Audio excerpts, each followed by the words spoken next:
um, let's pull up our guidebook, Hsin, and the lost writings of Hsin. It's here. There he is, everybody. If you haven't bought your copy, I would say this is a good one to have on your bookshelf.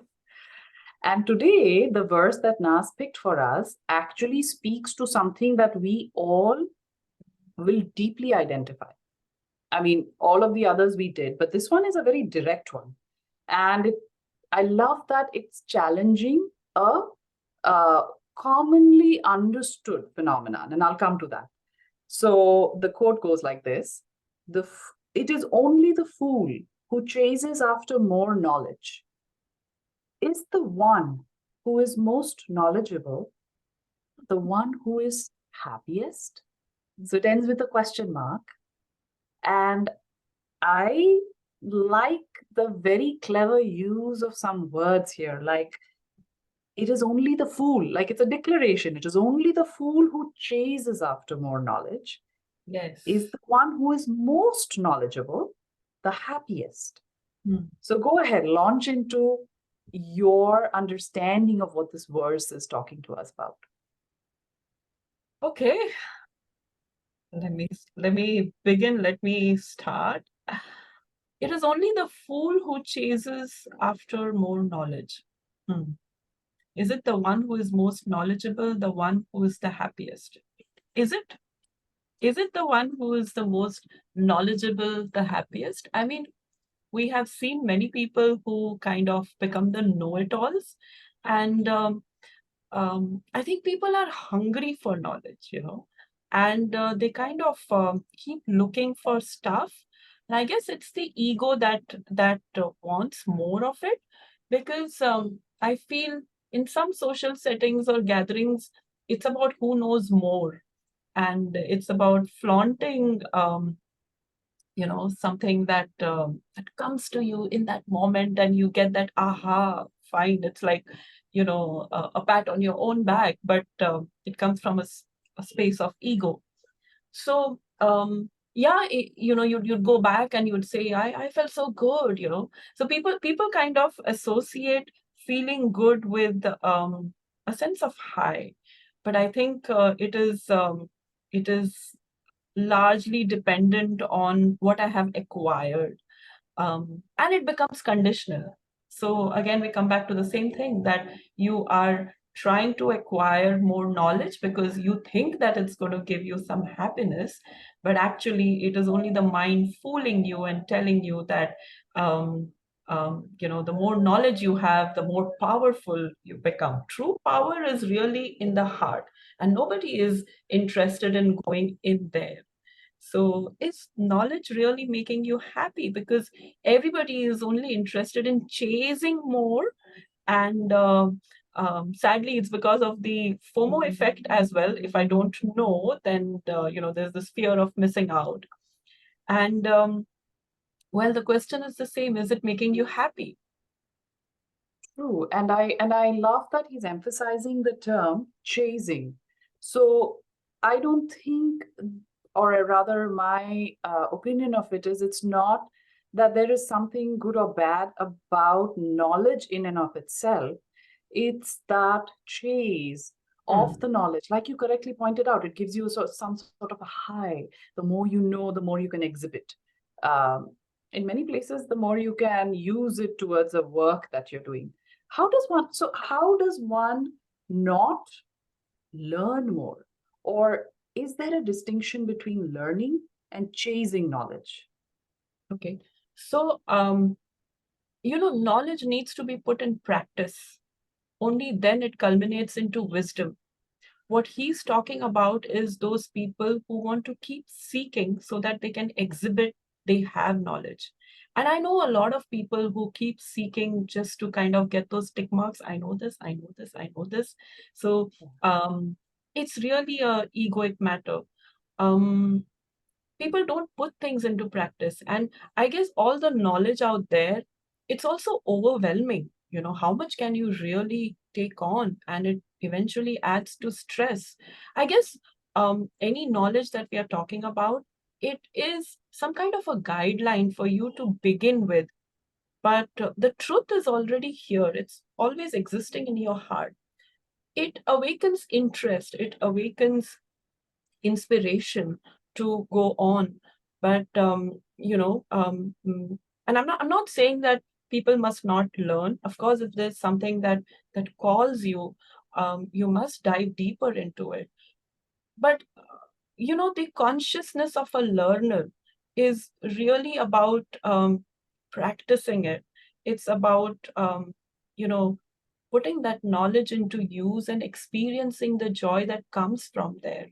When Hussein is talking about those people who do it just for the heck of it, just to satisfy their ego, and it again becomes a chasing business. And the more you chase, the further away you are from joy.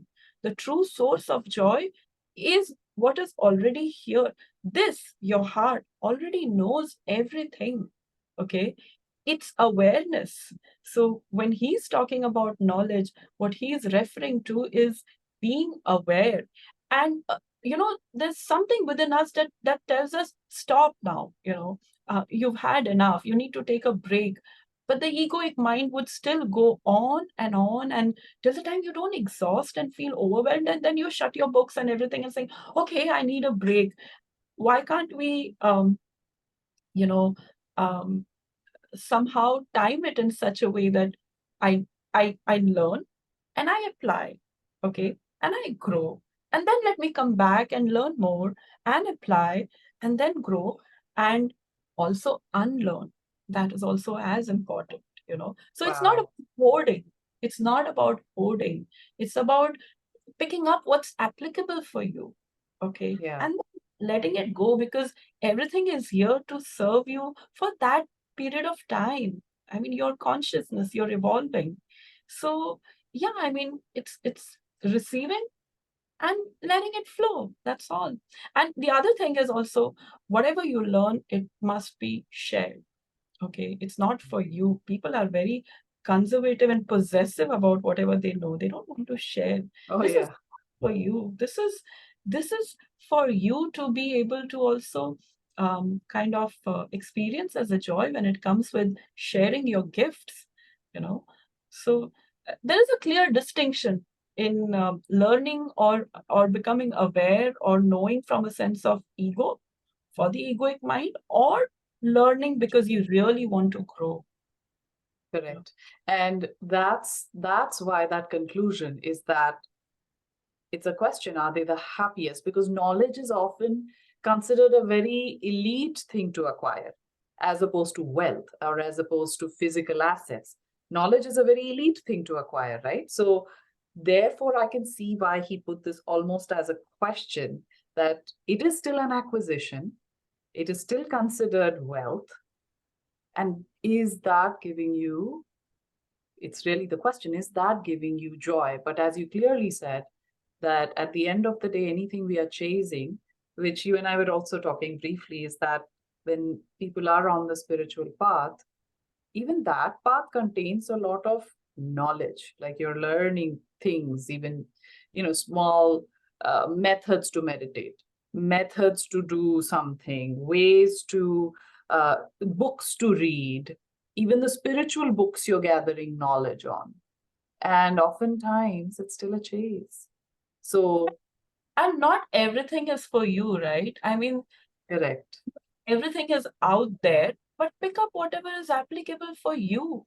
And if it suits you, good. If not, fine. I mean, um, this wisdom that we already have knows exactly where you have to go. Then why do we just follow for the sake of it? Just because everybody is learning, I also need to learn, or I need to acquire knowledge. Um, I think it's become more of an acquiring thing. It's not, it's Correct. not, it's not coming from the It's soul, not. it's coming from the mind.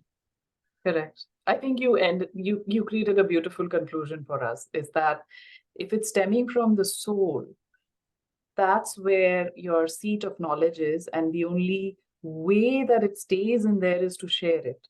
Yeah. And you're no longer chasing it, because there is abundance in sharing. And it's coming, whatever else is coming from the mind, will not let us rest until it gets agitated and it's out of what was the term you said? So basically there is that frustration. You feel unfulfilled. The more you learn, you feel unfulfilled. Yeah. So I think that's a brilliant conclusion. Give us something where there are tips for students, for all of us that are, in this practical world, learning a new skill set, for example. Give us some tips on how we can just conduct ingesting information.